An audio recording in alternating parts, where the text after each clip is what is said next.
All right, we're live. Oh. Let's wait for the Twitch to go green. No drop frames. All green here. Pulling up the chat. Hi, baby. My cat has been conditioned now to wait for me to go to bed. He waits for me to like pick him up and carry him to bed. So like a minute ago, he was just like standing at the doorway because everybody in the house is asleep right now. So he's just like here downstairs with me, like, when are we going to bed? And I picked him up and took him to the bedroom and then left, and he looked appalled. Bless. Like just incredibly like, what like the hell? it's Daddy, it's time to go to sleep. Like that is not how this is supposed to go. All right. I'm all green, no frames. All right, let's good to go. Let's begin. Okay. Chat's up. It's been a long day.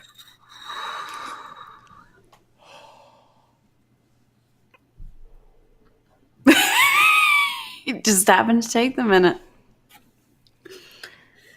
I hear you. You know the yawn is coming. It's there. Like I don't know. I can like feel it in my ears. Like I'm about to yawn. It's a minute away.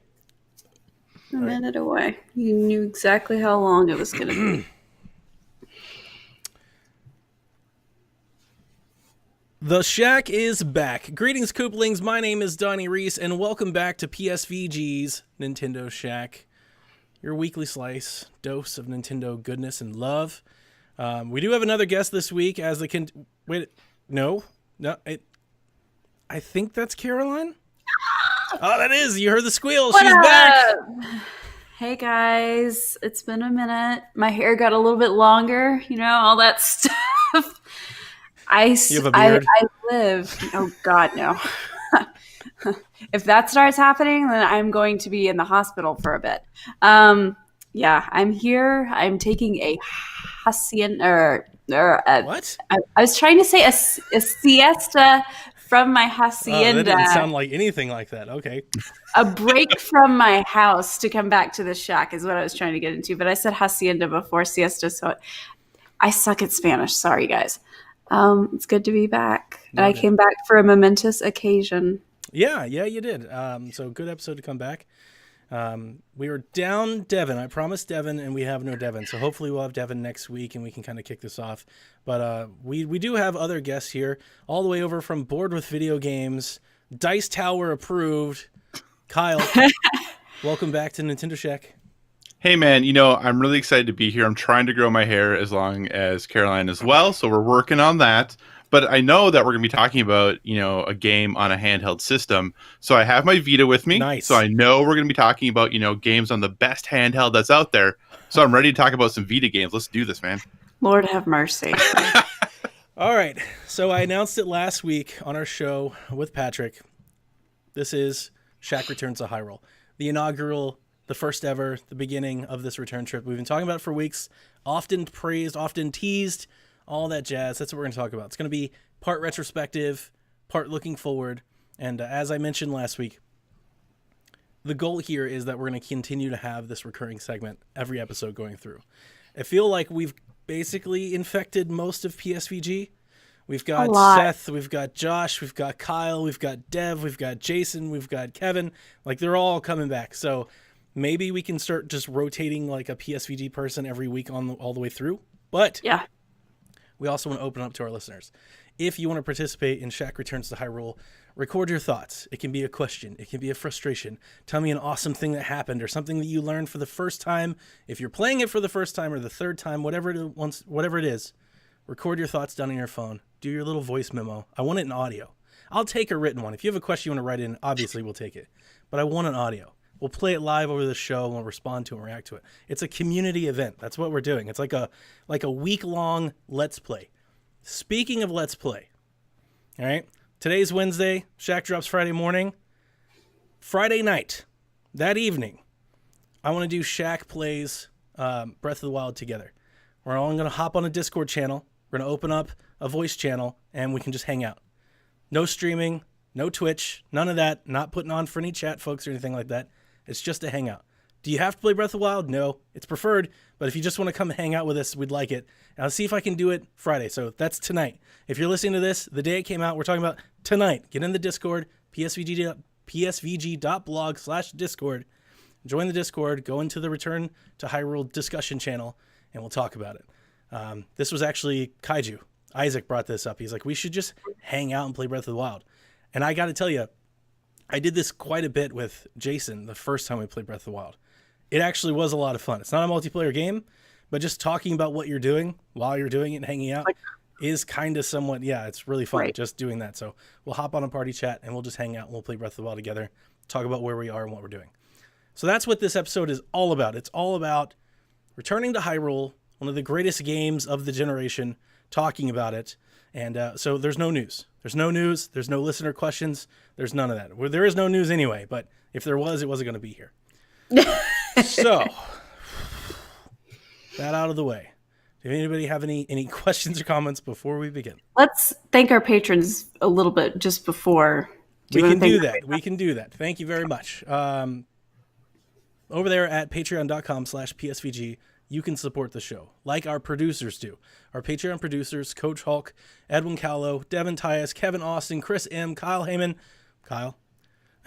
Joel Voss, Professor Switch, Josh Borboni, Bonesaw, Barry Cathcart, and Paul Calicote. Those folks make the ship go. We have lots of other patrons that just don't support us at the producer level that we love equally as much. We're doing giveaway. So we do every month. We've already announced this month. This month we've got Yakuza 6, The Song of Life, an Xbox code for Anthem, an Xbox code for 6 months of Game Pass. And if you're a Nintendo fan and all you want to do is Nintendo, a $20 eShop card. That's in this month's patron giveaway box. We pick a random patron. So by March 31st, if you're a patron at any level, $1, which gets you access to DLC, by the way, which is one of our best products, PSVG DLC. We throw you in the randomizer, we click the button, and whatever name pops out, you get to pick from the prize box. So, definitely come join us, PSVG. So, quick question. Are you saying that Yakuza 6, Anthem, and 6 months of Xbox Game Pass are equivalent to $20 of eShop credit? It depends on how you use that $20 eShop credit, because if you use it on Golf Story, it absolutely is. 100% is. Or if you use it on Hollow Knight, it's probably more so. Though, Game Pass is pretty legit. It is. I am a big fan of Game Pass, so there's all kinds of games coming to Game Pass, like Halo Reach and the Master Chief Collection and Minecraft, which was all announced yesterday. So it's a big deal. 6 months of Game Pass. 6 months. I feel like it's a no-brainer if I was picking, but I'm not picking, so everybody else has their thing. Next month, PSVG proper has the giveaway, and I have already picked out the present for it. It's a spiffy piece of clothing that you can wear, and I'm excited to show it to everybody, and I hope you guys all put your names in the hat by then. Okay, let's begin the show. Let's go.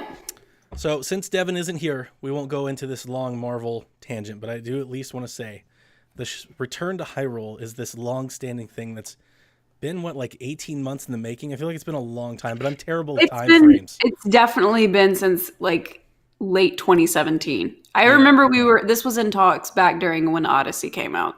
Yeah. Has to have been. Yes. And I think for those of us that are Zelda fanatics, I probably replay a Zelda game a year. So I'm always kind of replaying a game. But really, this initiative started when Devin challenged me to watch all of the Marvel films in order. And if I made it all the way through and I watched every single one of them and then passed their test, I had to pass a test on air, a live Marvel fan test. That was rigged, by the way. It was really hard. Stupid questions. If I passed that, then Dev himself would have to buy a Switch and Golf Story and play Breath of the Wild with us. And that happened. That happened 2 months ago. I think he finally got his Switch. Finally started playing. He's off the plateau. I can at least spoil that for him. I can tell you he's made it that far. He's sharing his thoughts in our Discord, and he will be on the show. I want to volunteer him to be on the show next week. So he's voluntold for the next show, but we'll see. His schedule's, he's over there in the wrong coast time. So in California, it's really hard to line everybody up. But that's really what kind of drove all of this, or all of us, to this point. We all kind of, and we had all these big games coming out in the fall. Like we've been trying to put it in a time where we could play it, and now it's not even the best time because we have Anthem and Division. Like everybody's still playing other things, but I think it's a good time.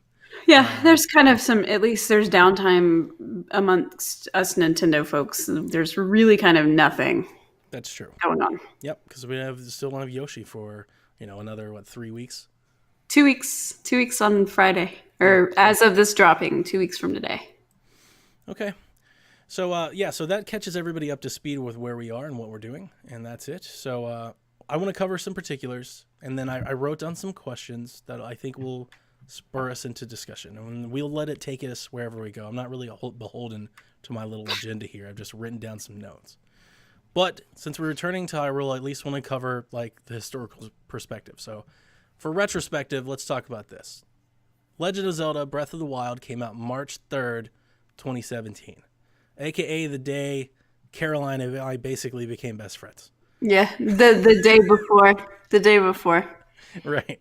So we stayed up at GameStop all night together talking about video games, and that's what made me recruit her intensely until she joined PSVG. All right. So it's a Switch launch game. 6 years since the last Zelda game, like new Zelda game, launched on console. It's a long time between Zelda games. So Skyward Sword came out November 18th, 2011. So there was some time there for all of us Zelda fans waiting for this game. Link Between Worlds came out on 3DS in 2013, if you count that one. But it's basically like a remake, so I don't know. Yeah. Breath of the Wild was the first main Zelda game to use voice acting in its cutscenes. The game was first discussed in 2013. So again, talking about how long we waited for this game. It was shown for the very first time in 2014 with a 2015 launch date, and then was delayed in the March the following year.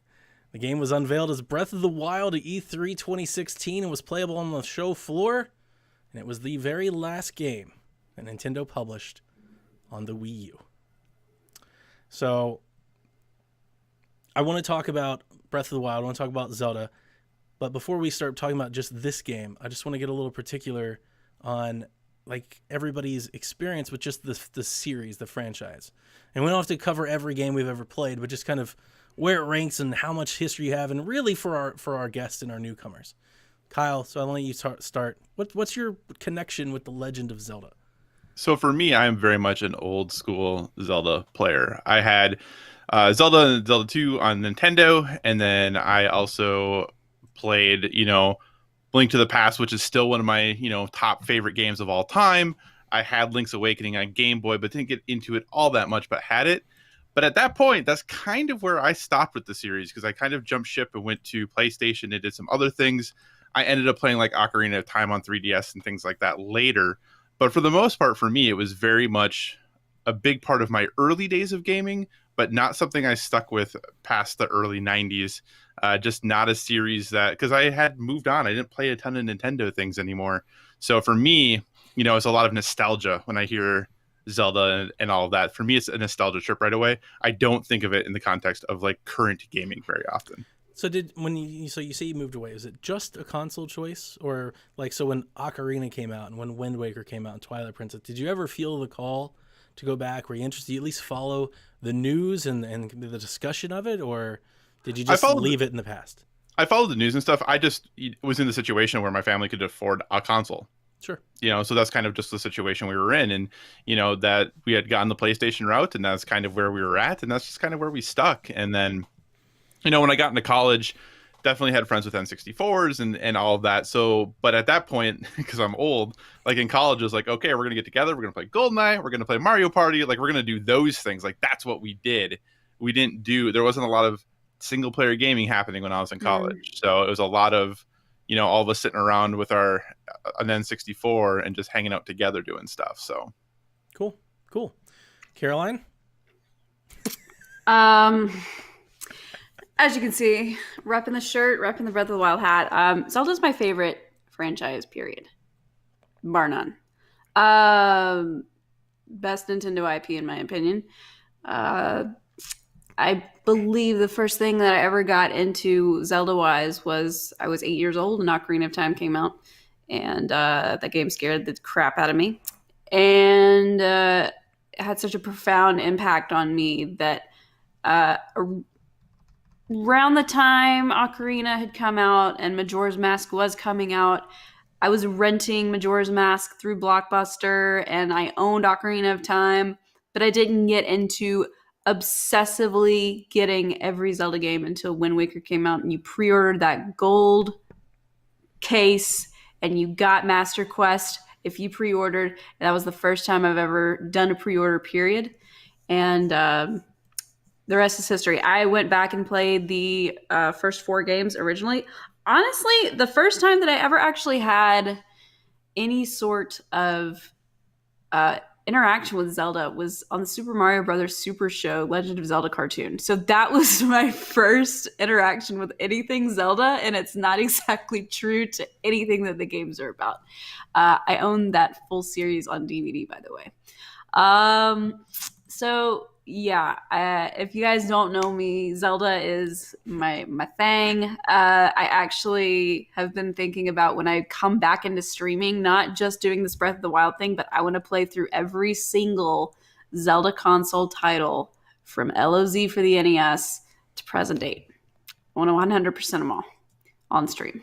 So look forward to that, I suppose. And Breath of the Wild, I'm still working on my first playthrough. So unfortunately, like I'm not going to come off as fresh as some of these people that are just like, I haven't touched the game since I played through it the first time. I go back every couple of months to continue exploring and gathering Koroks and such. So how many Korok seeds do you have? I'm over halfway done. So that's what, 450? I'm over halfway done. I think it's closer to 500. I want to say it's closer to 500. You have another 400 to go. And you know what? I keep like going through and looking at all these things, and I'm like, there's no way that I'm still missing some. But the Korok mask for the DLC it's a game changer. So yeah, I'm not gonna be like, oh my god, I forgot how the mechanics worked, or I forgot how all this other stuff worked. I kind of hate that, but Spoilers. At the same time, I'm just saying. I'm not going to be as I forgot about that like you are. Okay. So, to keep it brief, I'll echo a lot of your sentiments. Yeah, Legend of Zelda is my favorite gaming series, and it's probably why I buy Nintendo consoles. Just to put it quickly, so we'll move on. All right.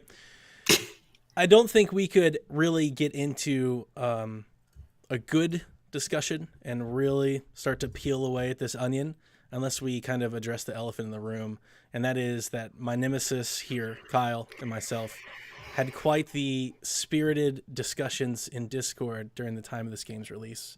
And we'd be remiss if we didn't at least acknowledge the fact that Zelda Breath of the Wild launched a week after Horizon Zero Dawn. And as much as these games, in my opinion, probably couldn't be more different from one another, I think they will forever be linked to each other simply because they are both console exclusive tentpole stalwarts that launched in the same time. And you can't get away from the fact that they happened. So these two massive games, and of course, when you have exclusive and you've got gamers that love their exclusives, they're going to pick one and say it's better than the other one. I'm not here to prove my case that it's better or worse, but I do want to say, Kyle, do you feel like that launch may have tainted either of our opinion on simply being able to enjoy both of these games? I think for me, the biggest thing was, remember, I didn't have a Switch right away. So I didn't play Breath of the Wild until the summer because I didn't get my Switch until like June or July. So for me, I was just playing Horizon and having a jolly good time. It was great. Until you played Zelda. Well, then I was still having a jolly. Well, yeah, because I had the platinum done in Horizon, so we're great. No, and then I played Zelda, and I think for me the hard part was, and that was part. So I don't want to get too far ahead of myself here because I know we're going to talk about it in the future. Part of the problem is that everyone was like, when I started, everyone not was done, but was doing such different things than what I was doing. I wasn't part of the conversation anymore. Like where I was in the conversation, people are like, we did that like 4 months ago, dude. Yeah. And I was like, oh, sweet. Well, and it's one of those things that when a game has 4 months of hype of being like, this is the best game of all time. This is the best game of all time. this is the best game of all time. And that's all you hear for 4 months. Mm-hmm. Jump in, immediately you're going to be like, well, the best game of all time wouldn't do that. Like, and it's just, Sure. I think that's human nature. I think, Sure. and that's not specific to this game. I think that's just that's the danger of hyping something too much. That I played Uncharted 4 that way. It's like the half of Uncharted 4. I was like, all right, guys, where's the perfect game here? So I'm with you. So yeah. So I do think, though, that yes, they will be linked forever because of their proximity to each other, the fact that they're open world with games with some RPG elements, the fact that, but they lean into very different things and they're trying to do very different things. And I think you can play both and like both for different reasons. But yes, they will forever be linked in history and the pantheon of gaming of that era and games of that year and kind of games of this generation, for sure. Sure. Caroline, you never played Horizon Zero Dawn, did you? What's that? Is it on a different console? Because I don't think I know about any of those. It's a great other game. consoles. Alloy's a great character. You'd I know. like it. No, I know a little bit about Horizon, and it's just I don't have the means of playing it. So Okay. I do think that there was. I played both of them, and I played them back to back. I went right off of one and right into the other one, and I do think I'm one of the few folks that have played them both, beat them both. I don't think we have a whole lot of folks that beat them both. And so, yeah, I definitely felt that way because I do remember anything that I said during the time, and we did many a Breath of the Wild podcast. At the time, I felt like anything that I said was honestly quickly met with some sort of Horizon counterpoint.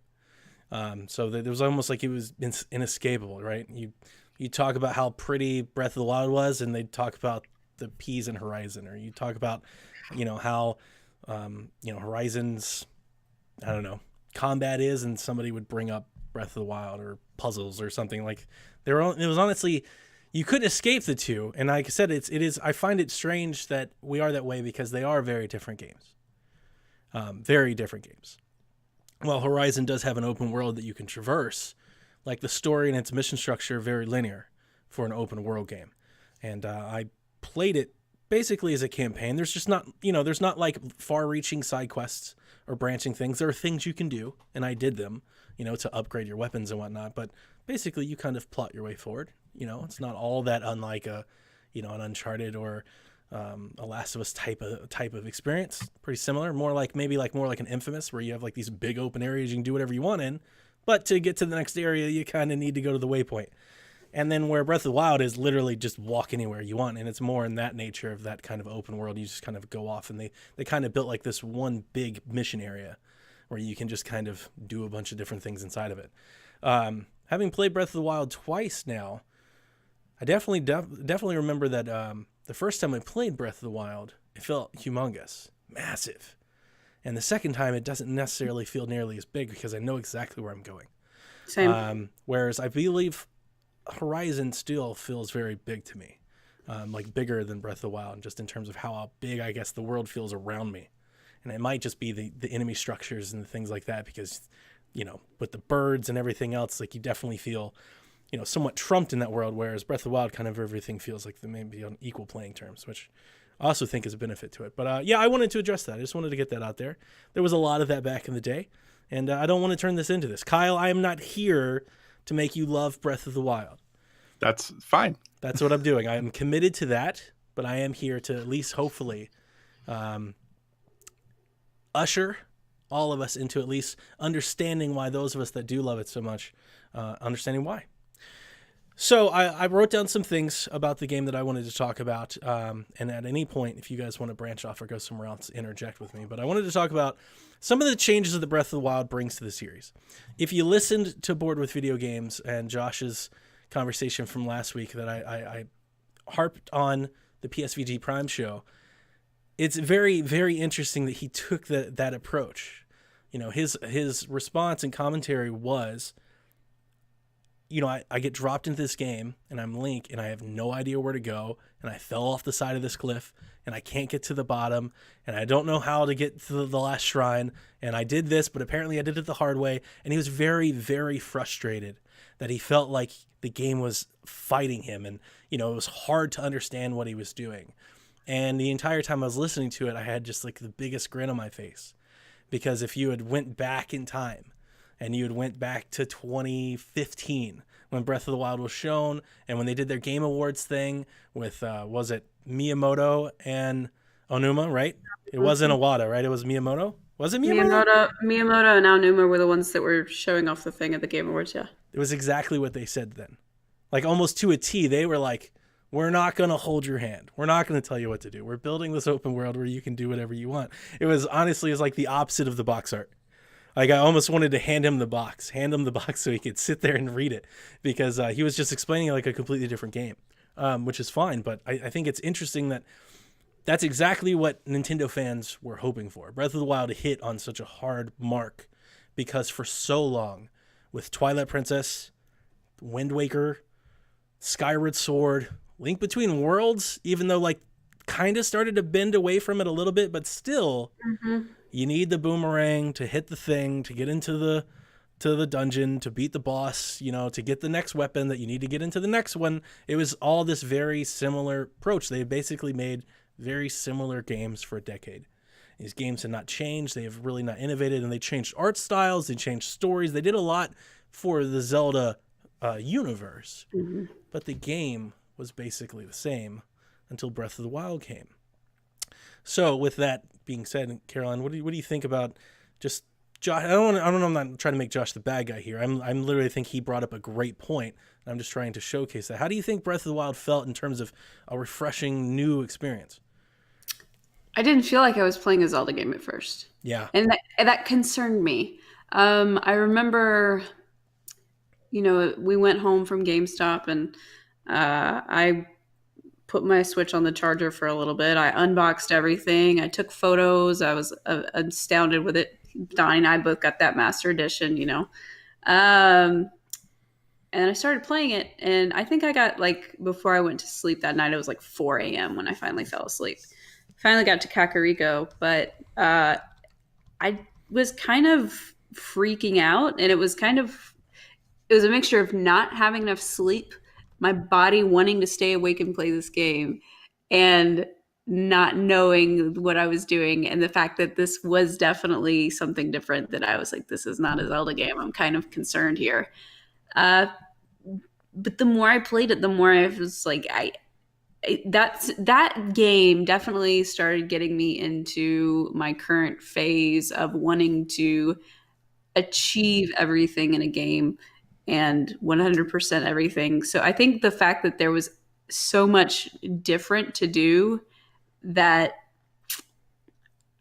it's hard to explain. You can 100% a normal Zelda game pretty easily, but this one presented a bigger challenge to me. And I think just from the fact that it was, it's difficult to describe. It really is. I'm just trying to say. We're going to. Yeah. Kyle, so you'd mentioned that you left the series a long time ago, but you've been playing all these other games.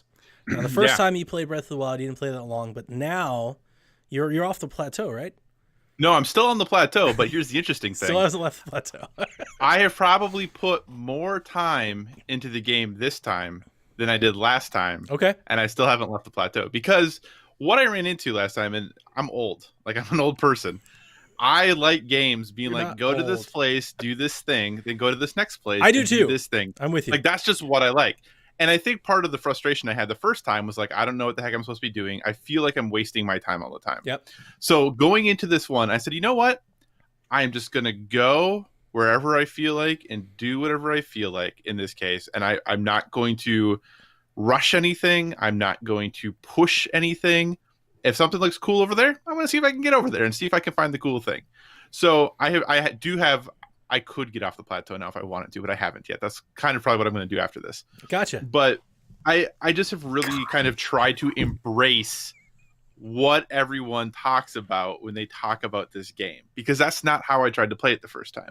Sure. So I'm trying to embrace and trying to, I don't want to say will myself, but try to experience this game. And I think not the quote unquote right way, but I think in the way maybe Nintendo was hoping or intending people experience this game. Like when they designed this game, like obviously you can do whatever you want within the rules of the game, but they probably have like a way they kind of want you to play it. Mm-hmm. And I'm trying to embrace that a little bit and trying not to get so caught up in Golden Path stuff and going to like what's supposed to be next. I'm just trying to like kind of go where the wind takes me and figure things out as I go. And I think that has, at this point at least, improved my experience in playing this game thus far. It's a new perspective, fresh eyes. I I definitely just have think. Go ahead. I don't think there is any right way to play this game, by the way. I don't think there is any right way. I think there's an intended way. I think might be the better word. I believe. Yeah. Sure, I if think you Nintendo has an open walk line of what they expect you to do. well, yeah, it's just the main quest line is basically what you can do, but all those side quests and additional quests are not needed. And for those that are into the speedrunning scene is proving that there is no right way to play this game. Sure. You can beat the game in less than 30 minutes now, I think. I think, Kyle, your experience will be greatly enhanced. And I said this the first time, and it was actually a good point as to why we're doing this together, why we waited and tried to schedule this together, is you playing with people and being a part of the Discord room and being able to ask questions when you see them. That was kind of what was missing when you played it late. Like when you and Josh and others got to it after Kevin and Seth and I and Jason already moved on. Because you didn't have that. And the first time we played this, there was so much of that. I listened back to our review cast, all 2 hours of it. Man, I can't believe we used to do those. And it was one of the first things I remember. One of the first points that I said, like on our very first podcast, like a Switch launch podcast, was how different we all hit the ground running in different directions. We all scattered different places, and it was interesting that we all did that. One, like just from a psychology level, like what made us all go the ways we went. I'm somewhat interested and fascinated by, but also it gave us all a different perspective and a little different, awareness of the world that we all started telling each other, because we were all seeing things that nobody else was. So it wasn't like we were all traveling together, seeing the same thing. No, it was like, I went over here and did this. And they're like, oh yeah, well I went over here and did this completely different thing. And that was an interesting part of the game. So some of the differences that Breath of the Wild introduced that we've never seen before. And I want to start here because this is the part that I'm most enamored with. I think it's the part that makes the game. And that is the fact that the Breath of the Wild has physics and logic to its world and its environment. I've brought it up a billion times on all of the podcasts that I listened to from back when this launched. I kept talking about it then. I'm going to try to say it with better terms now. What I mean by this is like the world has laws, like environmental, elemental laws that most games just don't have. And having left Breath of the Wild then and like experienced some games and some discussions since now and then, I kind of feel like Breath of the Wild is what people like out of like the goat sims and the farming sims and things like that, but just on a much bigger, grander level.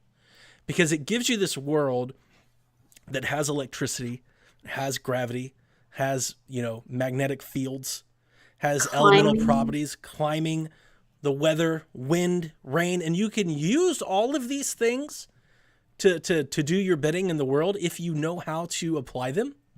And it's one thing that I can say, because I started playing last week. So I'm about 25 hours into my new playthrough. I'm about 2 beasts down already. Nice. I'm already through 2. I'm not even about, I'm already through 2. And then, so what I'm doing this time differently is instead of just doing the beast and going for the gold, I'm actually trying to clear out every region. So I'm starting in one region of the map and I'm doing everything in there. I'm playing it kind of like an Assassin's Creed game. And then I'm going to go hit the next one. I've already unlocked my map and unlocked my tower. But one thing that I noticed differently on my second playthrough is that I'm playing it very deliberately because I understand how the laws work. And it's very different than how I played it the first time. So the first time I hit the ground playing Breath of the Wild, it felt like a survival game. I wasn't strong enough to defeat the enemies. I wasn't strong enough to climb the mountains. So all I did was shrine until I got to the level where I could do the things I wanted to do. So my first 50 hours with Breath of the Wild the first time was mainly shrine hunts. I was just finding shrines and I had a map and all I was doing was getting shrines so I could have the hearts, have the stamina to do the things I wanted, because I felt like I was just so underpowered. So I wanted to be OP by the time, by the time I actually got started on the quest. Playing the second time though is somewhat refreshing because while all the discovery is gone, and I do feel like playing the second time, there's like, I don't have any of that experience that I had the first time. There's none of that, what's over the next horizon? What's over the next cliff? Because I know where everything is. I absolutely know what's over that cliff. But playing the second time, I really understand how to cook meals to do what I want them to do, how to feel powerful earlier in the game than I ever did the first time.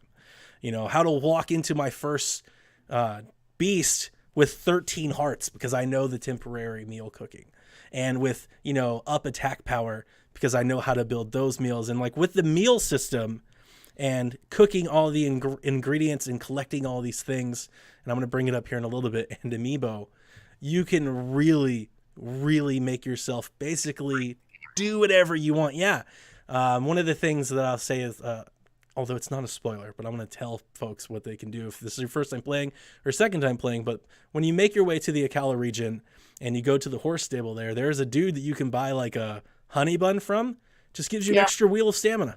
Yeah. You just buy it. It's like 50 rupees. It's not that much. And like when you know that early in the game, because I didn't get there until I was halfway done with the first time. But knowing that now, I took like a beeline there because I want to open up that fast travel point because I want that extra wheel of stamina. That way I can start tanking, you know, start building my hearts versus stamina, and I can climb anything I want. The climbing gear, you know, like knowing that there are climbing gear out there in shrines, you can go get this thing, Kyle. It's called climbing gear. And when you get it and upgrade it at a fairy fountain, it basically makes you climb twice as fast. So the first time where I was like, I need 3 stamina wheels because I can't climb anything and it's making me mad and frustrating.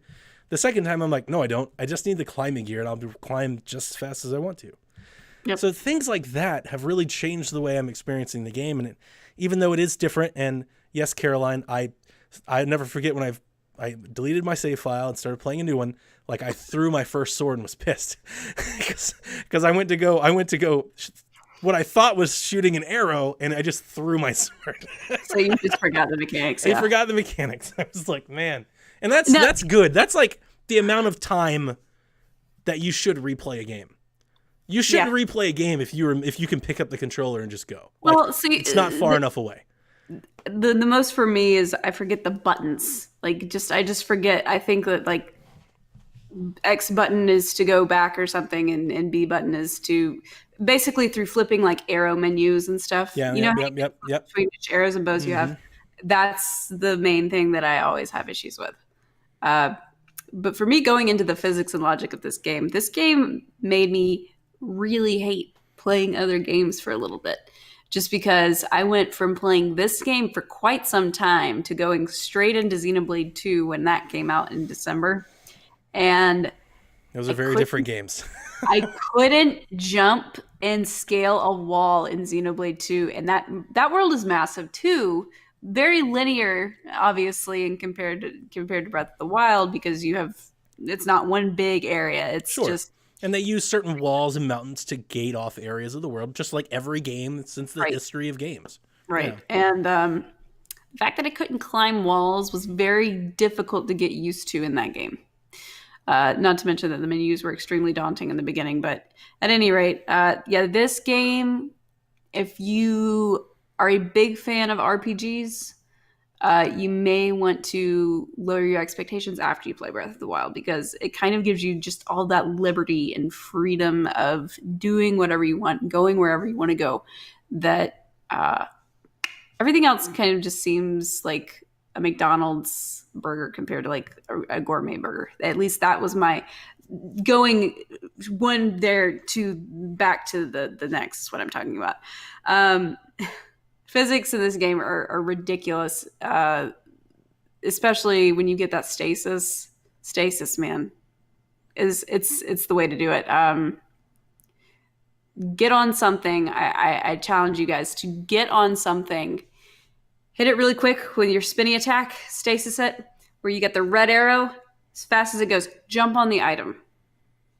Just see where it takes you. Talking about self-propelling you in other places. You know, when you upgrade your stasis rune, you can freeze enemies, like all enemies.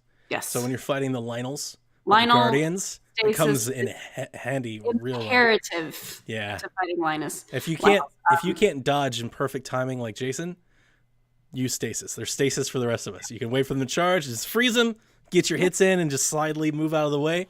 And then watch them fall down. It's good stuff. Yep, that is good stuff. Kyle, I'm going to take a little of the sting out of your I can't climb everything rebuttal. I wasn't even going to say anything about that, but I that's just cool. wanted Go to for it. say it. I just wanted to say it because I think I've heard you You're say talking about I the tried to play this insect game and I can't climb anything. I think on maybe 5 podcasts dating like 3 years, I think we covered that. Jokes aside, have you had the chance to really experiment or play with any of the physics or learn any of the stuff, or do you have any questions about them? Well, actually, that's part of the reason that I haven't left the Great Plateau yet, is because I was dinking around with the stuff. And obviously, I don't have everything, Sure. but I've been kind of dinking around and trying to figure out exactly how things work in the world. So when I go out there, I feel like I at least have some context for what I'm doing.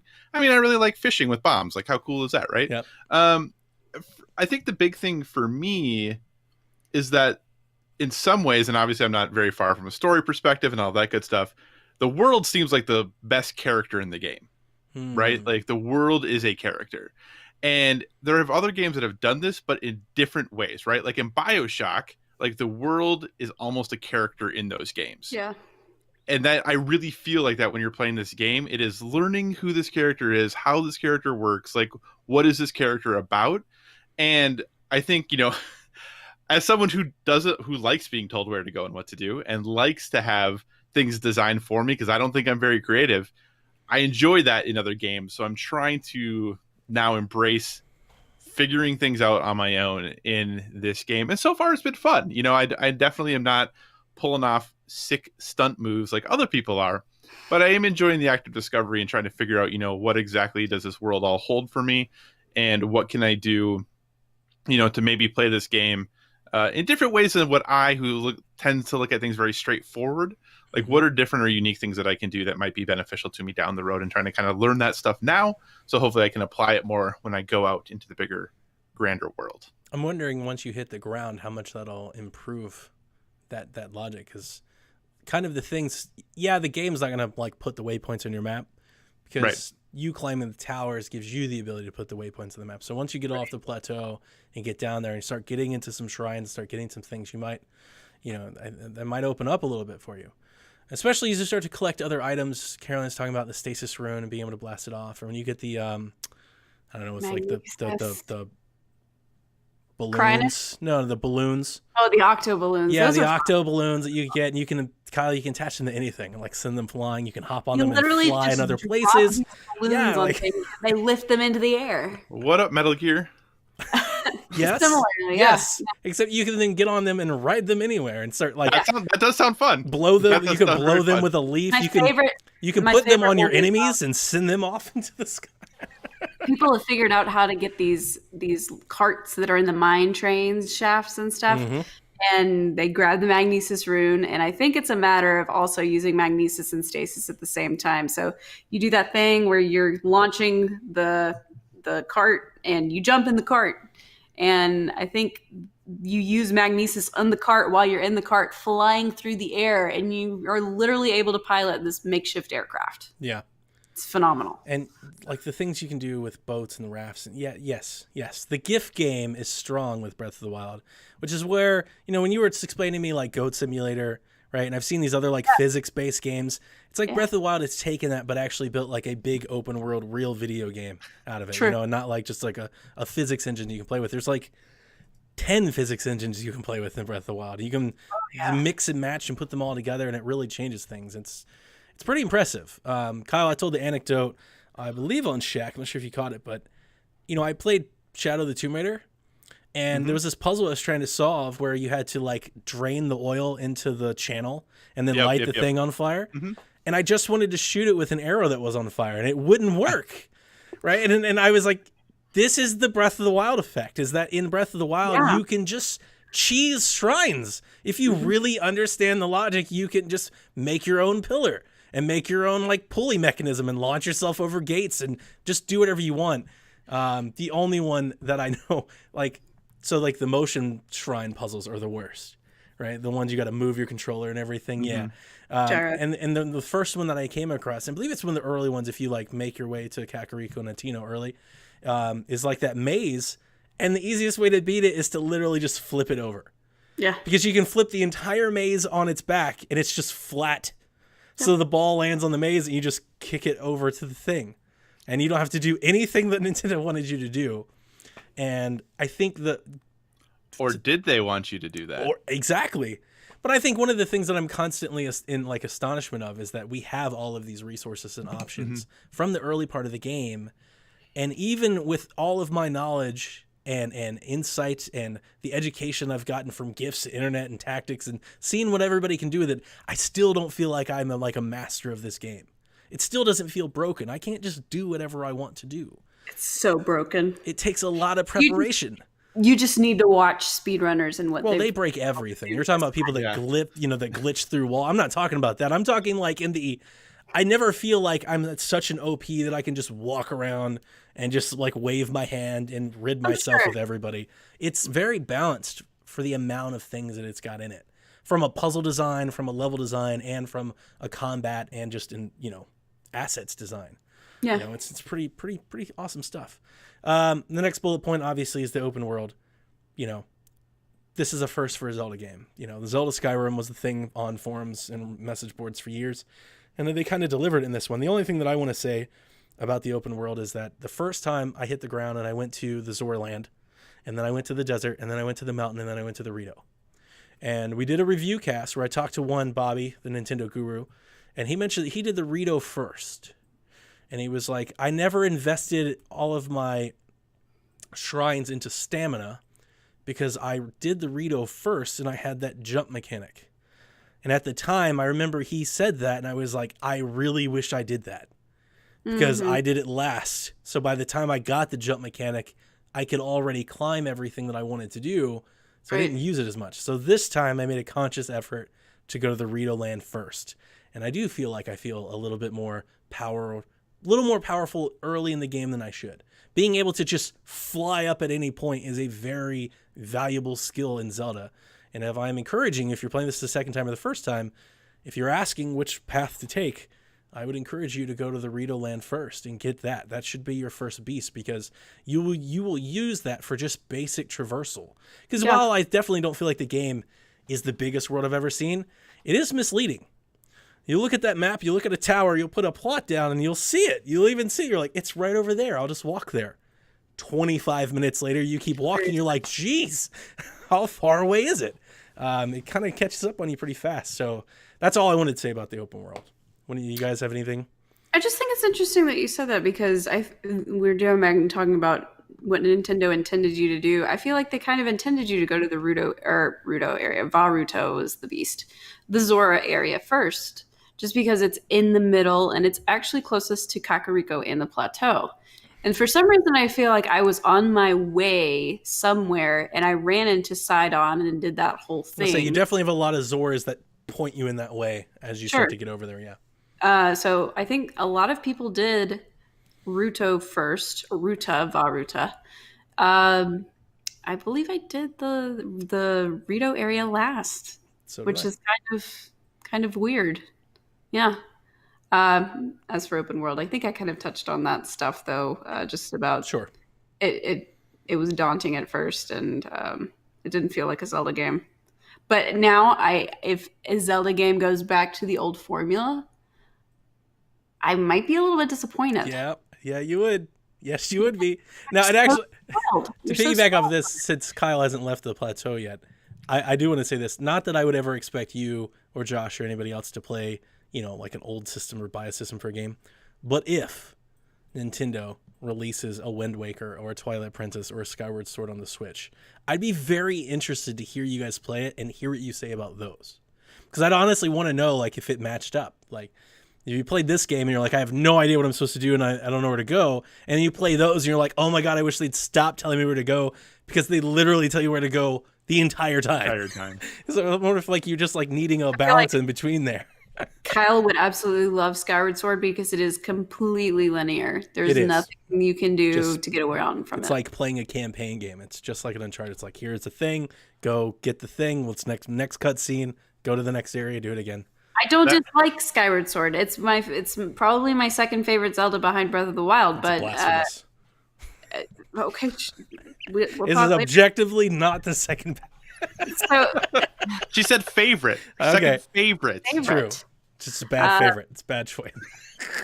Donnie, we can talk words later. There's a lot of bad things that I know that you like that I don't. Touche. Brown. Touche. It's just what were we talking about? Oh yeah. God. Kyle would definitely enjoy that game.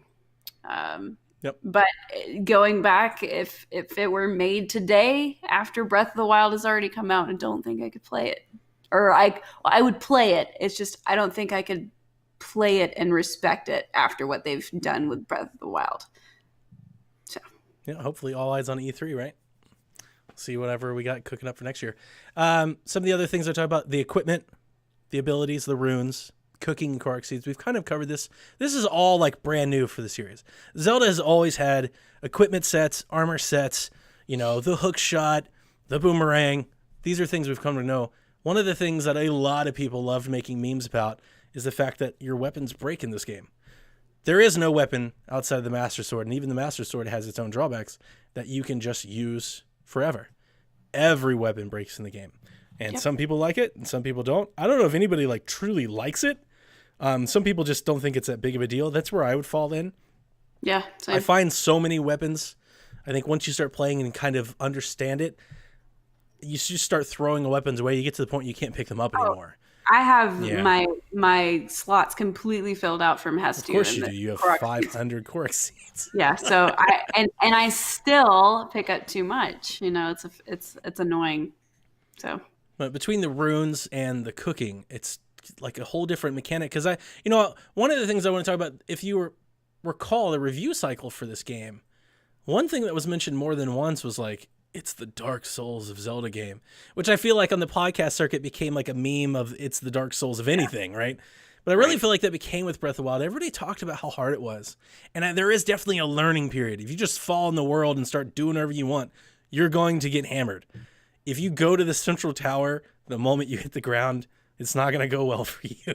You're not ready for that. But the fact that they give you as much, they give you a path to do as much as you can if you just take the time to learn it is interesting. It's got to be really hard to design a game around, considering that you can cook a meal to go to the coldest peak. You can cook a meal to, enhance your attack power. Everything is based on like time buffs, right? Your defense or your speed, you can just become super fast or super stealthy. All of that stuff is nuts. So all these things are new to the game, new to the series. And what do you think about, Kyle, for one, what do you think about just breaking weapons? Like, I know you're still in the plateau, but you've already kind of experienced some of that. Oh, absolutely. I mean, if I had my choice, I would prefer they didn't break. Mm-hmm. But I think, like you said, like they're so, at least, and even when I played before and got off the plateau and all that, like I was never at a loss for weapons. Like, sure. I always had weapons to use. I always had things I could do. There was always plenty to pick up. I always found some that I'm like, oh, look, I have no more space. So like, what am I going to do here? Can I interrupt you? I want to ask you this. Have you experienced, because I think there's a silver lining to this. There is a moment that I've had that I think most people will find at some point.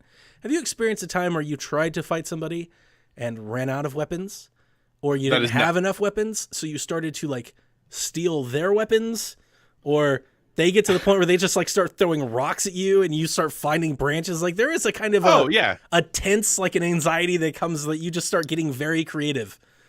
I just think it's funny to throw my weapon so that they drop theirs and then pick theirs up and beat them up with it. Like, I just think it's funny, so I just do it all the time. Like, I don't even, like, wait until my weapon's about to break. I just chuck it at them and take theirs, because it's just funny. People forget you have bombs. Yeah. Even if your bombs are endless. That is my initiation for almost every fight. Just throw a bomb in there and let's go. Man, if you get a fire arrow, especially with, like, those early Bokoblin camps, all of their weapons are made of wood. You can literally just set them all on fire. Like, watch them burn, and then they get up and they have no weapons. They just start chucking things at you. always use a fire arrow on things that are, if you see those explosive barrels, shoot it, and pretty much everything on plateau will die instantly. You can do those with stasis, too. You can freeze them and hit them, and they won't explode. And then when the stasis wears off, they will fly off, and it's like shooting a cannonball. You can just launch them at people. Oh, do you have to hit it? Yeah. I've never. Oh, okay. I always come in from a distance and just wreck stuff from, like shooting an arrow and just killing things from there. But another great thing is if you're in those little skull rock areas where they all inside the little skull, They have hanging lanterns, so always shoot for the lanterns that are hanging down through the eyes. It will drop the fire down, and 9 times out of 10 causes an explosion of some sort because they have those barrels in there. So. Also, time when they're all cooped up in a hole, if there's like any metal boxes outside, you can pick that up with your magnet and just go in there and then just like throw it around every which way and use it as a weapon, or put it over somebody and drop it and let them just like smash on top of you. That's the best way to do it. Just death by falling metal box. We have to pick up the pace here a little bit. I think these kind of go in line together anyway. So I want to talk about one of the biggest changes that Breath of the Wild introduced was a change in the dungeons. You know, with Zelda, we've grown long for the last series of the last 15 years. We have these long, complicated, usually like multi-room puzzle dungeons, right? You got to go flip this switch to get to the next switch, to flip the entire thing upside down to get to the next thing, get the master key, get the boss key, blah, blah, blah, blah, blah, blah. Zelda has dungeons in the shape of the 4 beasts, but I think by Zelda standards, they're like mini dungeons or like a half a dungeon. It's not like a big sprawling dungeon, although some of them are pretty complex. Very complex puzzle is what it is for each of them. I don't even feel like they were dungeons. And then you've shrines, which is my favorite part about this game. I really do love the shrines and figuring out the puzzle and figuring out if I can beat the puzzle. It's something I really like. Like, can I just do this without doing it? I almost walk into every shrine now, like trying to figure out a different way to do it, except for the combat ones, which were a lot of fun. And then how they all play into the storyline, which I talked ad nauseum in the past about, so I'll be brief on this. I hate the way they dropped the story in this game. I still do. I still don't like it. I still don't think it's the best way to do it. I don't think it's the only way to do it. I'm upset that this is the only way they did it. They didn't break it up into pieces. They didn't put some, like, the thing that I said about the story in the past, and what I'm talking about in the story for listeners, what I'm talking about is the memories are scattered about the world. I hate that they're not on the path of the player. I don't understand how you can play this game and not find them. I don't like that. It seems like a waste of resources. It seems like a wasted opportunity. I understand that some players will find them. I understand that some players may not want to find them. I think the better part of the game would have been to put at least some of them, take half of them, and put them in the cities, put them on the towers, put them where you know players are going to go, because they are off the beaten path. And I get it, it's collectible, and it's something I don't think you should be collecting story. I don't think you should be collecting story. Koroks are collectibles, armor sets are collectibles. You shouldn't be forced to go do a story fetch quest. So that's never going to change with me. It's great story, great cutscenes. I really like the cutscenes. Some mix and match opinion on the voice acting, but overall, I mean, it's a decent story. I really like the animation, but still don't like the delivery system. I mean, Kyle hasn't experienced any story yet, so we have no idea what he thinks. I have not experienced any story. Do you yet. plan on going and finding all the story fragments? You know that they're out there and how you find them. Yeah, I know that's how it is done. I think I am not far enough to know if there's any assistance in trying to find those or not. Like, I often play games for story. I know there's a lot of people who think that, you know, if you're looking for story and like if you're looking for a good story, you should be like reading books or watching movies or whatever. But I still like think games in a lot of ways can deliver really awesome stories. I'm with you. I would like to experience the story in this game. I would prefer, or I hope it's not too much of a challenge or work to experience the story in this game. It is. They're literally nowhere near. Like, most of them are not near shrines. They're not near towers. You can't see them from tower. You have to find them. And I will never believe that somebody just found them all on their own. I like... Somebody seriously did. My recommendation to you, I missed all but 2 on my regular walkthrough. Go and just find yourself a guide if you're really into the story that much. Coach Hulk, I talked to him and he was complaining about lack of story in the game. And I said, did you see the memories? And he had not even picked up on any. None. And I told him about them. And he went and he looked and he watched all the cutscenes. He's like, I appreciate the game so much more now. Yep. And that's what I said. One of my, I guess, detractions or cons in our first little review cast is I wouldn't be opposed to anybody just like watching them on YouTube. It's probably a better use of your time. I agree on that. Like, and that's the upset. That's why I'm so upset about it. It's because you're gonna have somebody out there that misses it, and they just don't know. They just don't know. They don't know, or they don't want to take the effort to go find them, so they just won't see them, and that's a shame. That was a mistake in my opinion. They shouldn't have done that. quick question about that. I'm assuming then that you can find them in any order. Yeah. Oh yeah. So Yes. does it still, like, even if you find them completely out of order, does it still kind of make sense as you're watching Yeah. them? So the whole concept is, I mean, obviously the whole plot is that he's been asleep for 100 years and he's Right. forgotten them all. So I guess Gotcha. the way that they're trying to play it off is that he could remember them all in any order. Ah, Right, gotcha. because Okay, they're makes a sense. memory, right? It's just Right. you see something in the world, you go to this spot, and it jogs his memory. Gotcha. So- The Okay. great thing, though, when you go into the menu and you're able to re-see them again, Yes, they are in some sort of sequential order. Then and okay. I do think they are better experienced in A sequence. a loose order. But yes, there is an order. You want to see a certain handful before you see the other handful, and it makes it a mess, man. I will never come off that. I think it's just kind of a mess. I don't understand why they did it that way. I want to say I feel like it's just to be different. I feel like there was so much pressure on Nintendo to change Zelda that they changed everything about Zelda. It was like change for change's sake. Give them voices. Yeah, and that was the part that I wasn't a huge fan of. You don't like the voices? No, I like it's like hit or miss with me. You know, I think overall, yes, I do like the voices. You know, Princess Zelda sounds very terrified at regal. You know, I don't remember all the Guardians' names, but the Goron I think is my favorite. Daruk. Yeah, Daruk, he's hilarious. But you know, but there is some stuff that I definitely think. I mean, it might just be the writing. Some of the cutscenes, I'm just like, okay, well, that wasn't important. Glad I trekked all the way out here for that one. You know, like there's some moments like that. You know, Oh, I think all of them are good character development. and not all of them. Like, there's some that don't have any payoff, and we don't have to get into this one, but there are some that like kind of just leave you hanging, and there is never any like resolution or follow up ever. You just get like this little cliffhanger, and you're like, okay, well, that was great. I have no idea how that ended. You know, it's just not a good Zelda story, I guess. I mean, ultimately, if you're gonna talk about the story of the game, not my favorite Zelda story. Not even probably my top half. I would give you that in that regard. Skyward Sword had a much better story. As Skyward did Sword's- Wind Waker, as did Twilight Skyward Princess, Sword- as did Ocarina, Great. as did Majora. It's still a better story. Worst game, but better story for sure. Okay, so I wrote down some questions. I gotta admit to you guys now, I wrote all these down before I ever started playing the game. I have no idea, like, and you guys know, I just got home like an hour ago. I have no idea how these are going to come off now that I've been playing the game for 25 hours. These are just kind of some things that I threw down beforehand. So, the first question I wrote down is, do you think going back to Breath of the Wild would enhance or diminish your initial impression? Now, I already kind of said my piece on that. So, Caroline?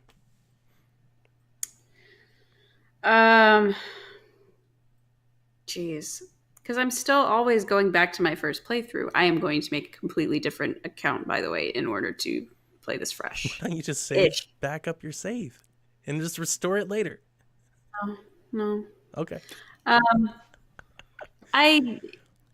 don't know if it will enhance. It will probably. Initial impression, I was kind of freaked out. Like I said, it was concerning to me because I was like, I'm never going to figure this out. It's not the same mechanics. It's not the same gameplay that I'm used to. And I don't like change. So I don't think it can diminish my initial impression. I think it can only enhance it because now that I know what I'm looking forward to, what the game is going to be, now that I've gotten that initial anxiety and fear out of playing something new that is not on my normal Zelda radar, rather. I think it would enhance it. Okay. And that's generally just because I was, like I said, I was pretty freaked out in the beginning. Kyle, what was your biggest concern giving Zelda Breath of the Wild a second chance? My biggest concern was that, now I have to say, I never didn't like this game. I just didn't like it as much as everyone else did. And my biggest concern, hate it. You just hate the game. just like me with Far Cry 5, right? Far Cry 5, you just hate it. Yeah, hate it. Me with Horizon. I know exactly how you feel. Right. I think my biggest concern was going to be that I was going to fixate on the things that I knew I wasn't a huge fan of the first time, and that I talked about this a little bit on board with video games, that I was trying to mentally prepare myself to give this a complete fresh run. Like, I wanted to have the experience that the people who love this game have. Like, I want to have that experience. I want to experience this game like those people do. I don't know if that's possible for me, but I really want to give myself a genuine opportunity to have that experience. So I'm hoping in the end, it'll be a much better experience. So that is my goal. And that's the whole reason I came back, is because I wanted to improve my experience with this game. Yay.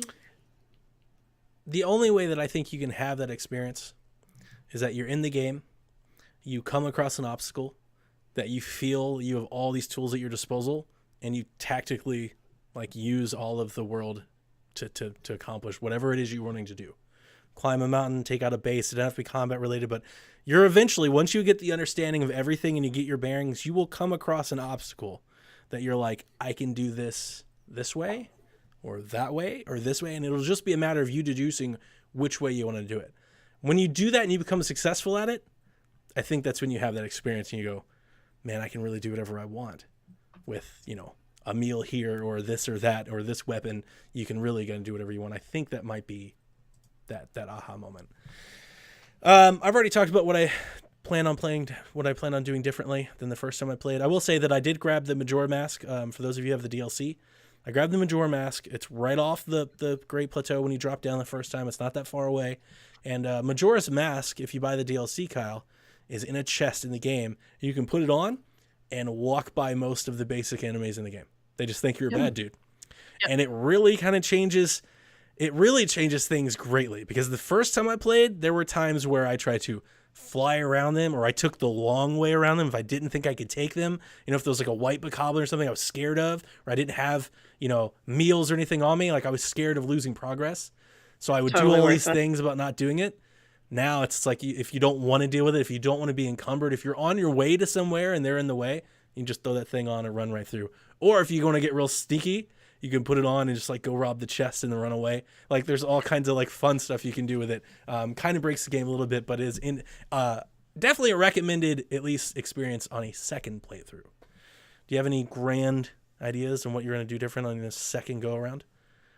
Get off the Great Plateau, right?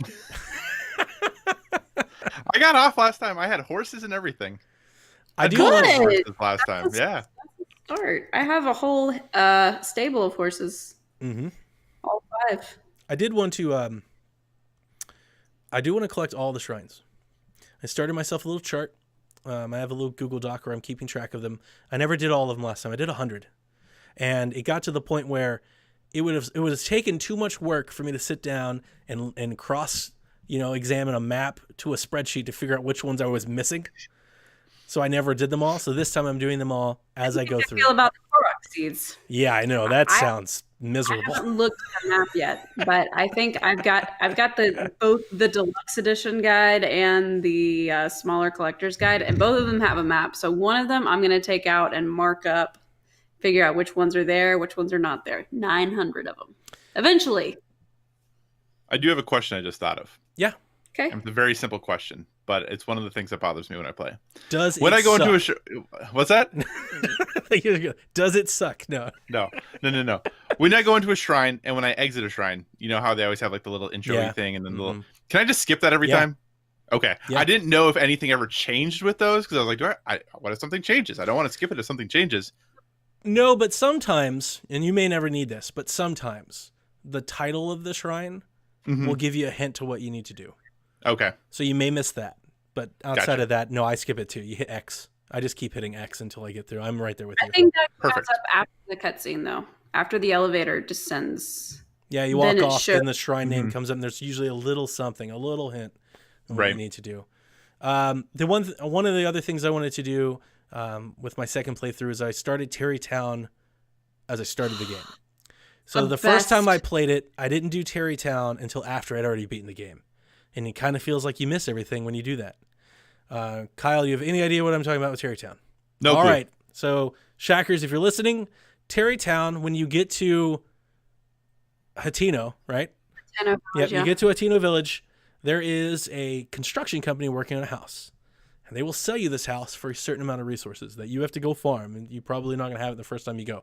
I will tell you this, Caroline, when I was on the Great Plateau, I was already collecting wood before I ever left. Like, nice. I had that in my mind to do this. So you have to deliver a certain amount of rupees and a certain amount of wood to buy this house. Once you buy this house, you're introduced to this construction company, and you can outfit your house. You can like store gear there. You can sleep there. Like, the house has some limited value. The value that you should be looking into, though, is that the house kicks off a side quest that continues throughout the rest of the game. So as you journey your way through the rest of the game, you meet all these people that go to this town. You basically create a village in this other place of the world, and all kinds of things happen there. And you get access to resources you can't buy. There are cutscenes. There's great story to be had in that side quest. There's side quests that come from building the full village, and it too. might be probably the best, world building story quest. It is so satisfying. Yep. Of course, I love just the fact that you can have your own house. Spoilers. But then, Kyle, there's a wedding. What? Oh, it's so cute. It's so cute. So yeah, and to complete these quests, you have to go to other places of the world. And I remember from my first time playing, I really wish I did that my first playthrough. As I was going around, I was collecting the people, as opposed to I have already beaten the game. Now I'm just mainlining the side quest. It just didn't feel like as engrossing as it could have been. So I'm definitely doing that this time. It was one of the first things I did. Before I left Tateno, I'd already bought my house and was already kind of laying the seeds for that foundation down the line. Be on the lookout for people whose name ends in Sun. Sun. Yep. It's a good one. I'm trying to think if there's anything else. No, you know what? And speaking of story, though, Kyle, if you don't get all the memories, you get a different ending. Oh, man. To the entire game. Is it the quote-unquote bad ending? Caroline would absolutely say it's like, if you want the good ending, you have to get all the memories. No, it's not that. You still get the same ending regardless. After credits roll, depending on if you got all of the memories, you get an extra ending. Okay. And that's a good one. It is really good. Do you have any advice or tips for new players, Caroline? You can use mine. I wrote some down if you want. Well, I agree with the guide. I bought the guides when I bought the collector's edition. When I bought the game, I bought the deluxe edition, which is like a larger, it's humongous book, just to have on my shelf. But the guide is extremely insightful. I don't believe it's Prima Games anymore. It's something else. But I would definitely recommend a guide if you're daunted by it. Especially if you are one of those people that wants to get all the shrines, wants to get all the side quests. It lists pretty much everything that you need to do there. I am going to agree with Donnie. Donnie has listed about DLC. Just buy the DLC. It's absolutely worth it. So the DLC, do you have any intentions of buying the DLC at all, Kyle? Should I? I don't know. Can I persuade you? Can I try? You probably can certainly try, yeah. All right. So you buy the DLC. It's $20, right? You get Season Pass. You get 2 big game content expansions. You get the Master Trials, which is like this. That's like the Dark Soulsy part of the game. It's just I'm not Jason Lazy. By stage by stage. I did it. Oh, okay. On my replay, I will not be doing it. I wanted to throw my controller, but I did it. Okay. But you get stage by stage by stage of ramping up difficulty of waves 60 of levels. stuff, right? And what do you get at the end? You get to power up your Master Sword? Your Master Sword goes from... So the way the Master Sword works is it normally has 30 power against any regular enemies. Enemies and guardians that are infused with like the Ganon power, it boosts it up to 60 because it's considered to be like the bane of darkness. If you go through this thing and do all of it, your Master Sword is up to 60 power permanently. So it doubles power for all enemies whatsoever. I definitely felt OP after I did it. And yes. I definitely felt above everything that I did in this entire game, including the final boss, I felt the biggest sense of accomplishment, maybe that I've experienced in Switch period. Beating the Master Trials is something that I wish I had an achievement for. Yeah. Like I want to show other people, like I was taking screen, like I did this. Because it's difficult, but it's not like hard. Like if you're patient, it's hard to explain. If you're patient and you're like aware of what's going on, like when you know what you need to do, it's not hard to do. When you're just playing it, because here's the thing: if you die, you go all the way to the back and you start over again. It's one of those things. Right. It's like 50 levels. So when you get to Kyle, like level 33, like you're playing for keeps, man. You don't want to lose an hour of your progress. Like it's a pain in the ass. I'm pretty sure it was the next to last level, level 49. Kyle, they drop you into this thing, and a Lionel is full on charging you immediately as soon as you drop. You'll Lionel's be so like, tense, you'll be gripping that controller. You're like, just go ahead and tell you this. There are hidden ancient arrows, and ancient arrows, there are very few and far between, but ancient arrows are the boss. You're going to want them. Smack any enemy that's not a guardian with one of those, insta-kill. They just disappear. And it is a very good like way of really, really mastering all that the game has to offer you. Because they put you in this and you start from nothing. You don't carry nothing with you. You start all the way over. So cooking to survive, finding the ancient arrows to survive, not that level, but the levels that are coming, maintaining all of this inventory, it all kind of builds upon itself. So you get that, right? Then you get the, the Champion's Ballad DLC with all the story missions and the shrines.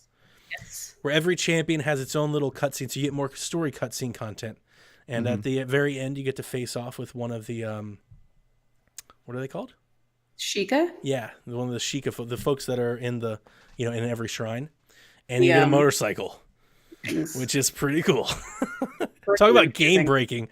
Right. Faster than any horse. You do have to fuel it, but if you have like 600, 700 apples like which I do, by the end, just pop 5 apples into the fuel tank and you're good to go for like 30 minutes. Runs on apples. That's great. You also get you get a Korok mask to help you find those. You get the Midna's mask, which I already talked about. You get Phantom. They're different armor sets.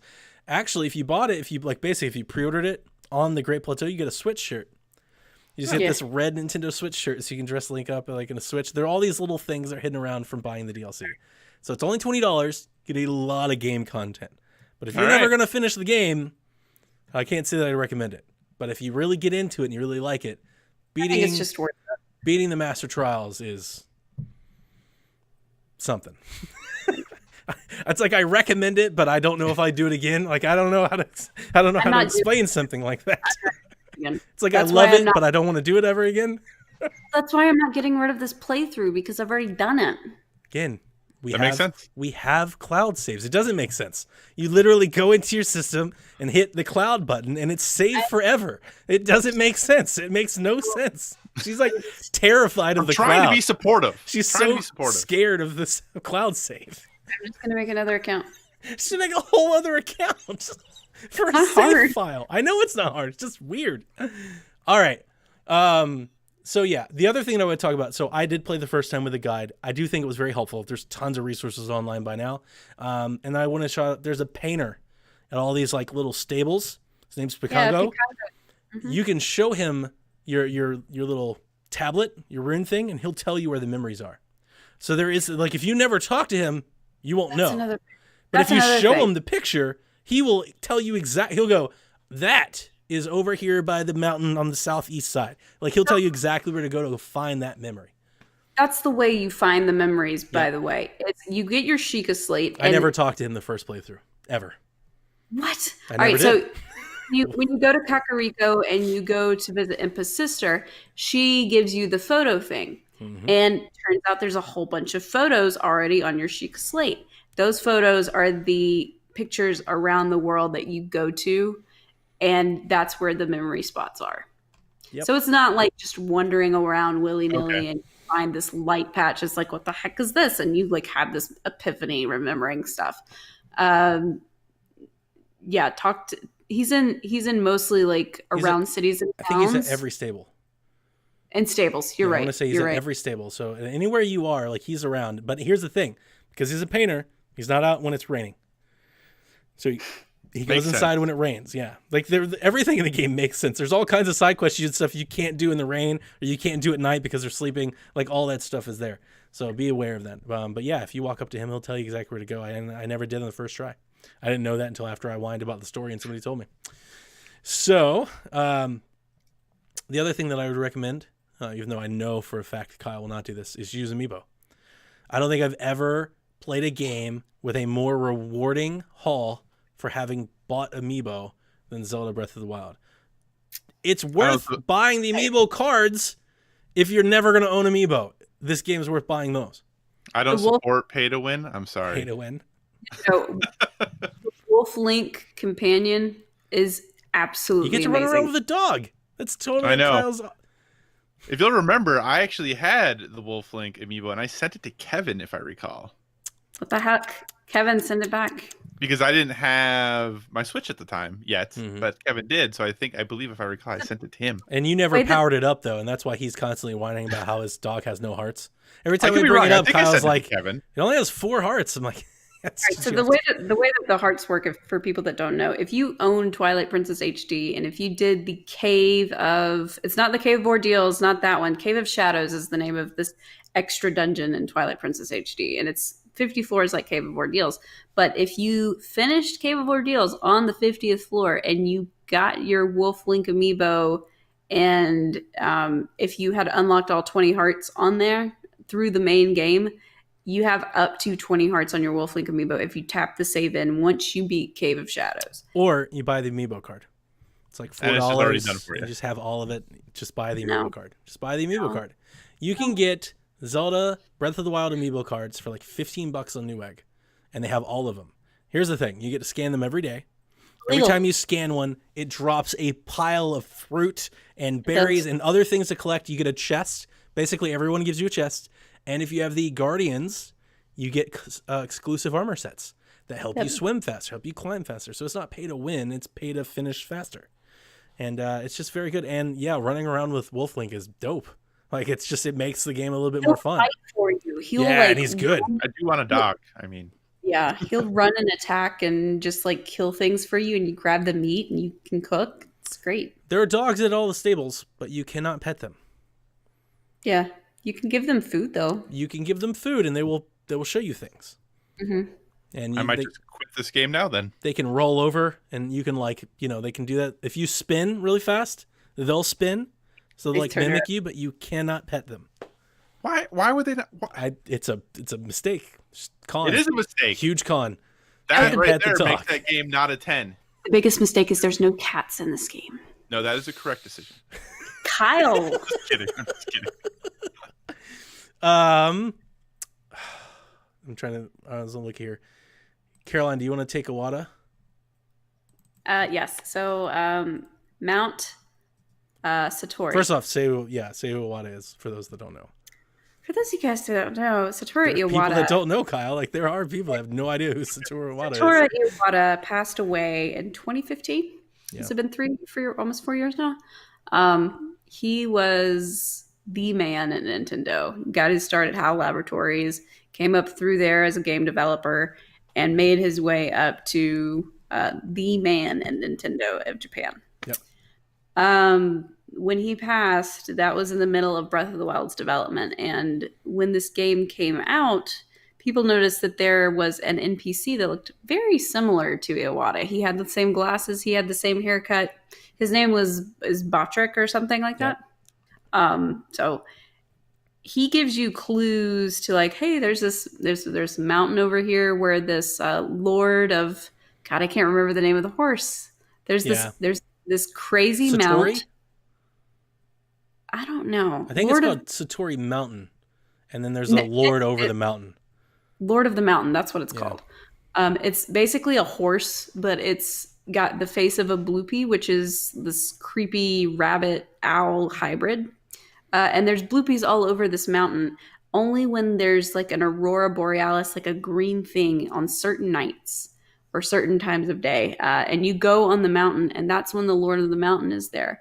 And this whole mountain is just kind of a memory homage to Iwata because it's called Mount Satori, and it's a cherry blossom tree, and it's very beautiful. And you have to be very, very, very, very, very quiet to get on the Lord of the Mountain's back. You can tame him, and you can ride the ghost. You can Lord. tame him and you can ride him, but you cannot keep him in a stable. If you try and take him to a stable, they're like, "Oh my God, is that the Lord of the Mountain? Are you trying to get us all killed or cursed?" Like, you can't keep him.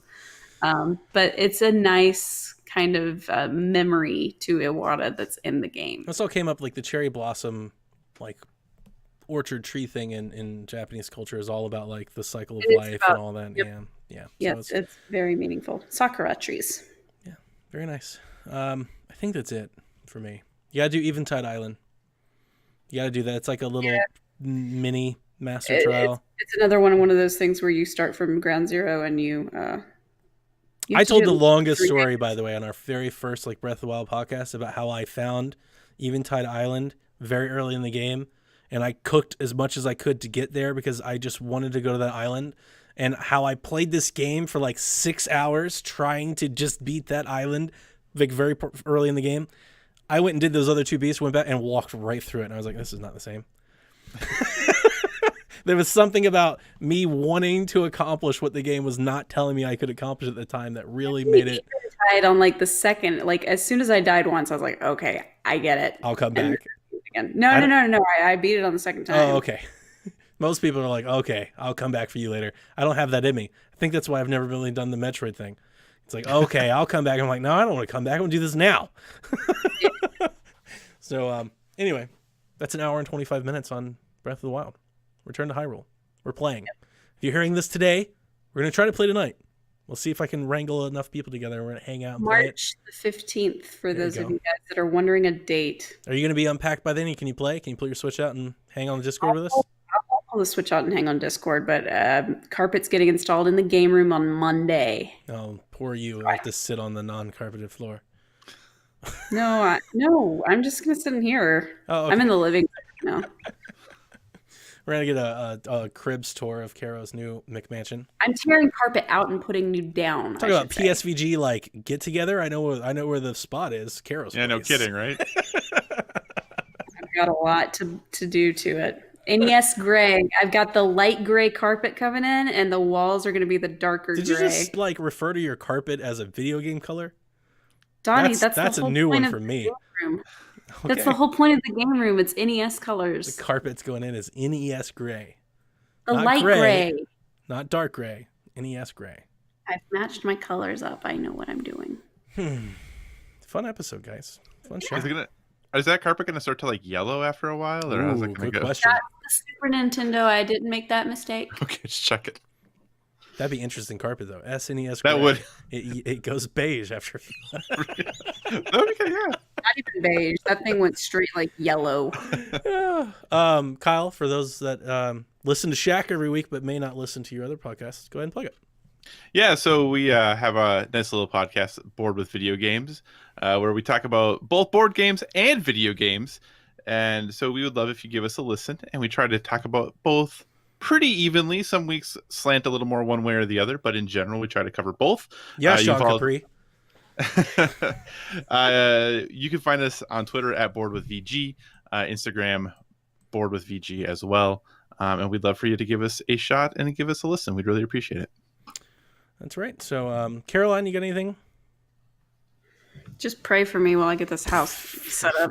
Pray for me. I'm moving into my new awesome house. Pray for me. I need your wonderful. prayers. It's an experience. It's just I miss the normalcy, and You need bourbon, not prayers. You need bourbon. Jeez, come on. We have a lot of whiskey. We do. So I have a lot of juice box.